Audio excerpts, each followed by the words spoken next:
Hallo zusammen, herzlich willkommen zurück zu unserer SCSS-Tutorial-Reihe. Heute noch ein paar Worte zu Variablen, die wir hier schon ordentlich definiert haben. Ich glaube, ich mache hier direkt mal weiter, denn ja, wir haben hier schon so ein paar Sachen gemacht. Wir haben nämlich einmal hier Farben definiert. Das ist dabei dieselbe Farbe, wie wenn wir jetzt hier RGBA definieren würden, also RGBA 0, 0, 0, ich glaube es war 0, 0, 0, oder? Ja, genau, 0000. Also quasi dasselbe. Oder ob wir hier eben dieses mit dem Hexcode alles definieren. Oder ob wir natürlich 6 Zahlen schreiben, geht genauso klar. Also das heißt, hier haben wir immer die Möglichkeit, Farben zu definieren. Aber das Ding ist, wir können nicht nur Farben definieren, sondern wir können auch wirklich Zahlen definieren. Das heißt, wir können zum Beispiel myDistance definieren, was einen Wert von 10 Pixeln hat. Ups. Pixel zählt hierbei auch als Wert, also als Zahl in dem Sinne. Wir können dann nachher auch mit dieser Zahl rechnen. Das heißt, wir können Plus, Minus mal geteilt ganz normal machen. Wir können aber auch einfach normale Zahlen definieren, ohne Pixel.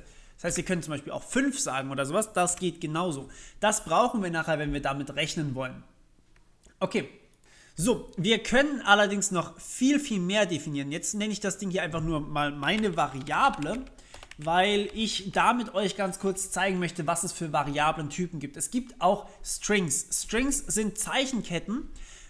Zeichenketten im Sinne von, hier steht ein String, irgendein Text oder sowas, den ihr in Anführungsstriche gepackt habt. Das ist ganz wichtig, dass hier und am Anfang Anführungsstriche stehen. Es ist egal, ob es die doppelten sind oder ob es die einfachen sind, es müssen nur beides mal dieselben sein. Und damit habt ihr einen String definiert. Das kann nützlich sein in dem Sinne, indem ihr zum Beispiel hier den Namen einer Klasse oder sowas festhalten könnt. Also zum Beispiel .myClassName oder sowas könnt ihr damit auch definieren und das dann verwenden. Das heißt, ihr könnt statt einem Klassennamen einfach $myVariable nehmen. Das geht. Ihr könnt aber natürlich auch IDs oder sowas darüber festlegen oder einfach nur einen Tag-Namen oder sowas, also zum Beispiel über P. All das, alles kein Problem. Ich werde euch natürlich im Laufe der nächsten paar Videos hier noch mehr dazu sagen. Das ist jetzt bloß das einführende Video hierzu, also bitte habt da Geduld. Es geht sogar noch ein bisschen krasser. Ihr könnt boolsche Werte definieren und da werden wir dann auch noch später drauf zu sprechen kommen, wenn es um bedingtes Ausführen geht. Das heißt, es muss nicht immer wahr sein, ihr werdet nicht immer den Style auf Mobile legen, aber ihr könnt unterscheiden, ob Mobile oder nicht Mobile.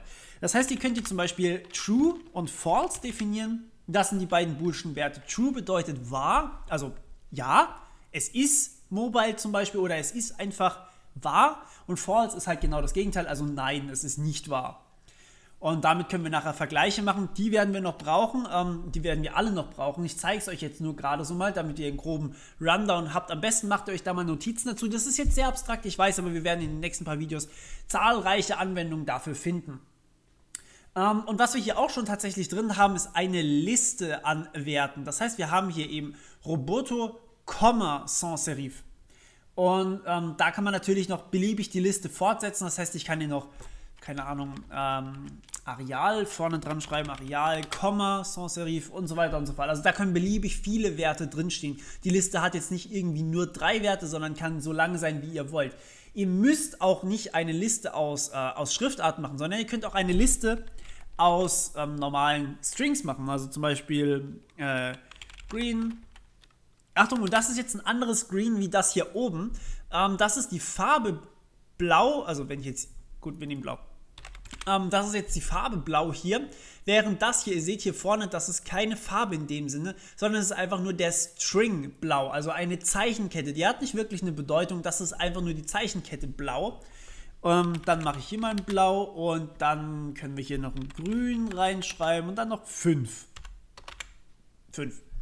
Also ihr könnt in diese Liste reinpacken, was ihr wollt und könnt dann auf die einzelnen Werte mit einzelnen Operationen drauf zugreifen. Also ich mache hier mal das Blau nochmal raus, damit wir sehen können, dieses Blau hier vorne wird von meiner IDE nicht als Farbe erkannt, während das Grün wird als Farbe erkannt und diese 5, die zählt als Zahl und, keine Ahnung, 5 Pixel zählt wiederum als Zahl mit Pixelwert.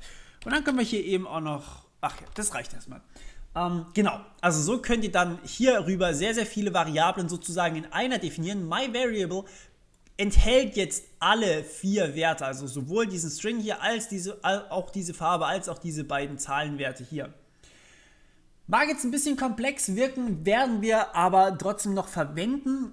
Macht euch da keinen Kopf dahinter, merkt euch einfach nur kurz, wie ihr diese Variablen hier festlegt, nämlich einfach ein Komma dazwischen, am Ende ein Semikolon. Relativ einfach eigentlich. So, und jetzt nehme ich tatsächlich noch mal ein bisschen mehr in die Hand, und zwar nehme ich jetzt Maps. Ich nenne es jetzt einfach mal MyMap. Und die macht Folgendes: Ihr habt Key-Value-Paare sozusagen. Das bedeutet, ihr könnt abbilden von A auf B. Also es ist ziemlich spannend. Ihr könnt zum Beispiel sagen, Linux Doppelpunkt True, Windows Doppelpunkt False zum Beispiel. Dann habt ihr hier die Unterscheidung drin, also das ist jetzt nur ein wirkliches Beispiel, ihr könnt ja auch noch mehr Paare einfügen, es müssen auch keine boolschen Werte sein und hier müssen keine Strings stehen. Das war wirklich nur ein Beispiel, aber jetzt, wenn ihr hier drauf zugreift nachher und an der Stelle, also abfragt, was steht denn in MyMap, wenn ich nach Linux frage, dann wird da ein True rauskommen, während wenn ich nach Windows frage, wird ein False rauskommen. Das kann zum Beispiel hilfreich sein, wenn ich diese Werte richtig setze. Dann kann ich zum Beispiel einfach den Teil, wo man für Windows runterladen kann ich verstecken. Und den Teil, den ich für Linux runterladen kann, den kann man eben anzeigen. Sowas in die Richtung könnte man sich überlegen. Okay, jetzt ist es wahrscheinlich sehr, sehr abstrakt für euch gewesen. Ich habe vor allem das Semikolon hier hinten dann vergessen. Jetzt ist es sehr abstrakt für euch gewesen, aber ich verspreche euch, wir werden dieses ganze Zeug noch in den nächsten paar Videos verwenden. Und dort werden wir dann auch sehr, sehr viele verschiedene Dinge machen. Weil wir damit wirklich so ziemlich alles machen können, was eine normale Programmiersprache in Anführungsstrichen auch eigentlich kann.